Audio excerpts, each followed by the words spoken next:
que o Clean Code fala para nós sobre criação de funções? Primeiro, fala muito sobre isso, né? Funções e métodos é preciso mantê-los pequenos. Ele fala isso em relação a classes também. E aí começa, por que eu devo manter uma função pequena? Tá? Pense que você está sempre na visão de quem, não de quem está escrevendo, e sim na visão de quem está lendo, está interpretando aquele código.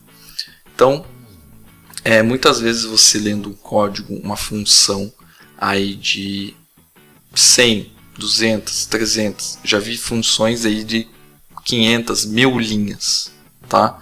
Que um método faz o processamento inteiro da classe, né? A classe tem um método só e existe trocentas linhas desse método que fazem tudo, né? Verifica não sei o que. É praticamente um código procedural sem fazer recursos de orientação a objeto nem nada, que executa tudo naquela função e acabou, certo? Então, qual que é a dificuldade? Por que eles falam que tem que ser uma função pequena? Né? Por causa que você vai começar a ler aquilo, é uma jornada para descobrir o que aquela função faz. Então, muitas vezes, além de ela não estar com o nome correto, e você ter muitas linhas para interpretar, você chega lá na metade daquela função, você já não sabe mais em que ponto que você está, ou o que você está fazendo, ou que valor que a variável nome teve, tá? Por causa que já passou tanto código, já houve tantas alterações dentro desse mesmo escopo, que você acaba perdendo o raciocínio do que foi feito. Em termos de compreensão mesmo, você não é que vai dar pau se eu criar com 1000 linhas, não vai funcionar. Talvez funcione, o teu código talvez funcione, mas o código limpo, o Clean Code, não fala só sobre como funcionar o seu sistema, mas também como manter ele vivo, manter ele com possibilidades de manutenção frequente e uma vida útil maior. Então, para isso, você tem que seguir algumas boas práticas para conseguir manter essa qualidade de código, tá? Pegando um caso um pouco mais real, aí você tem um método aí com 100 linhas, tá? E aí você vê que tem uma série de coisas dentro desse método que se repetem muitas vezes, né, nesse método, ou que ele simplesmente está bagunçado. Você consegue, ao ler o código desse método, verificar que tem partes que podem ser extraídas dele, que fazem coisas específicas dentro do código, para conseguir seguir com o fluxo dele. Por que não extrair essas partes para outras funções, outros métodos, e apenas dentro desse método fazer a chamada desse segundo que você acabou de criar? O que isso facilita? Facilita que você, segmentando ele em partes, você vai conseguir ter menos código para ler e você vai ter a oportunidade de nomear esses métodos que você extraiu, esses trechos de código, com nomes que fazem muito sentido. Então, você está lendo a linha 1, né? Beleza, você entendeu, 2, 3. Aí na linha 4, você tem um trecho de código que você extraiu e você nomeou ele de uma forma que você consegue entender. Tá?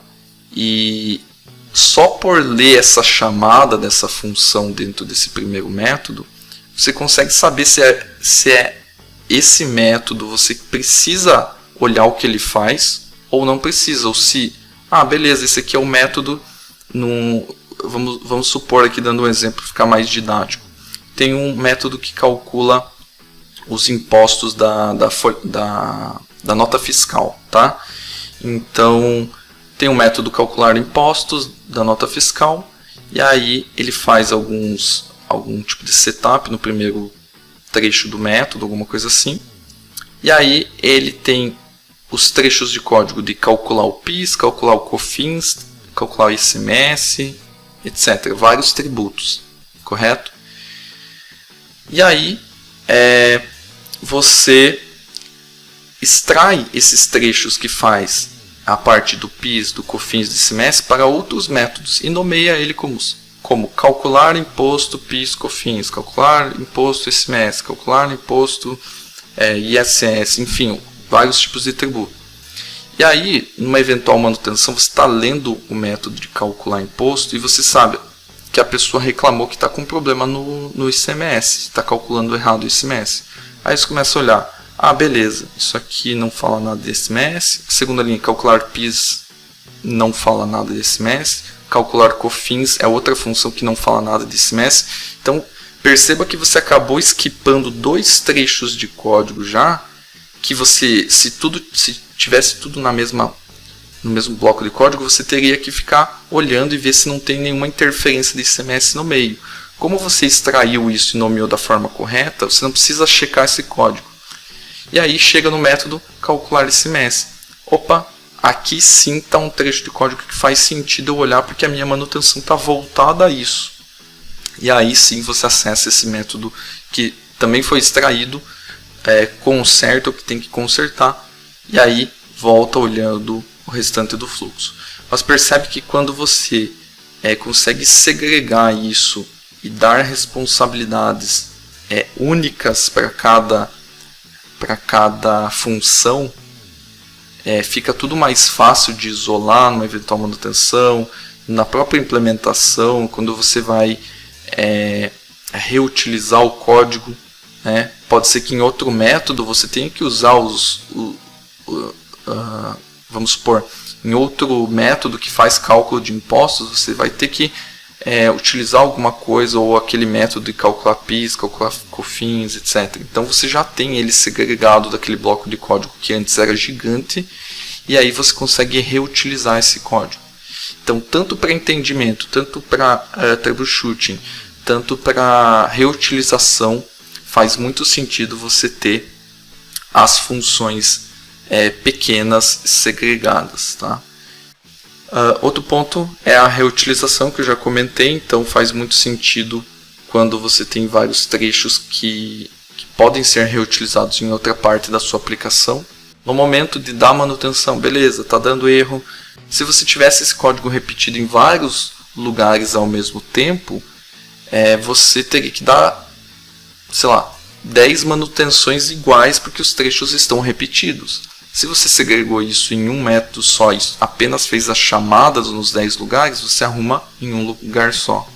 Essa questão da responsabilidade única que eu comentei é uma das letras do Solid, né, que eu pretendo trazer alguma live aí, a gente falar de Solid, falar dos 5 princípios aí do Solid. O que temos mais sobre funções aqui? Eventualmente você precisa oferecer para o usuário, oferecer para o código em si, né, produzir a mesma coisa de formas diferentes. O que seria isso? Eu quero cadastrar um cliente informando dados diferentes. Tá? Sei lá, eu tenho um cadastro do cliente que veio de uma landing page, alguma coisa assim, que ele tem 2 informações só, que é o e-mail, ou só tem uma, só o e-mail, né? Só o e-mail. Então o que acontece? Muito provavelmente eu vou ter que ter um método que cadastre esse cliente por uma informação só, que é o e-mail.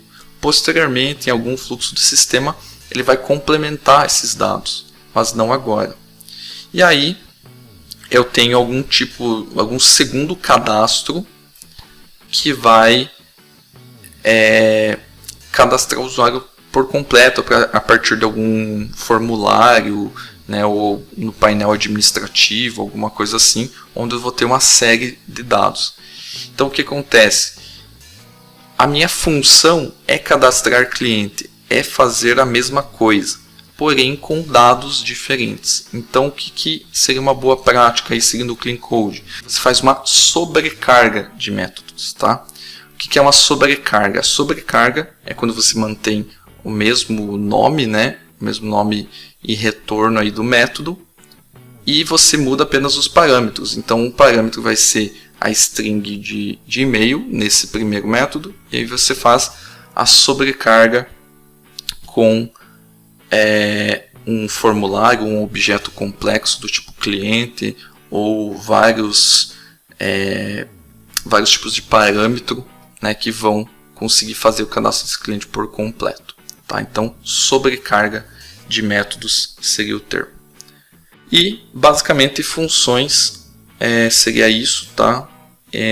Não quero me estender muito aqui, porque muitas coisas a gente vai ver em outras lives, que é a questão do SRP, que é falar de outros detalhes do Solid que fazem sentido para funções também.